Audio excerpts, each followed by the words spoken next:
mu muzannyo gwa powerlifting ng'ebyawandiikibwa bibikirambika nti emmeme gabagaba enaagejjanga. Kino kyeyolese ku muzituzi w'obuzito. Mu muzannyo gwa powerlifting, Roy Mubiru awangalira mu ggwanga erya Amerika okubaako ettaffaali lyatikka abazannyi b'omuzannyo guno gwa powerlifting mu ggwanga Uganda.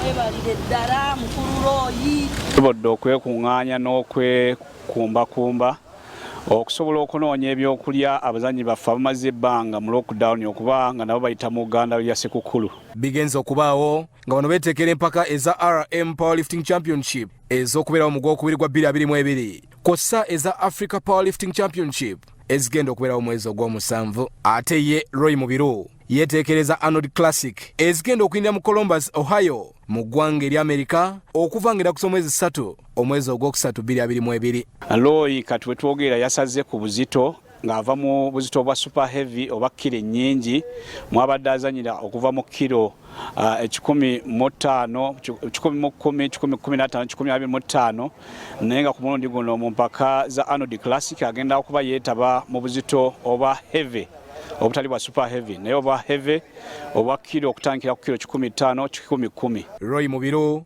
ajjukirwa nnyo okuwangulira Uganda zaabu mu mpaka eza APA World Qualifiers mu America kw'ossa zaabu gwe yawangula mu 2019 mu ggwanga erya Ukraine mu mpaka eza World Championship. Ng'ono ayogerwako ng'omuzannyi wa powerlifting asinga mu ggwanga Uganda akadde kano. Bawadde nabo tebalemye kumwebaza. Tubadde mu mbeera mbi ddala okuggyako omukulu Roy kulabika nti naffe tatulekeredde ng'abaliko obulemu naye asobola kututwalira ddala ng'abalala atuyisa ng'abantu. Ndi musanyufu nnyo okulaba nti nange ngenda kufuna Christmas.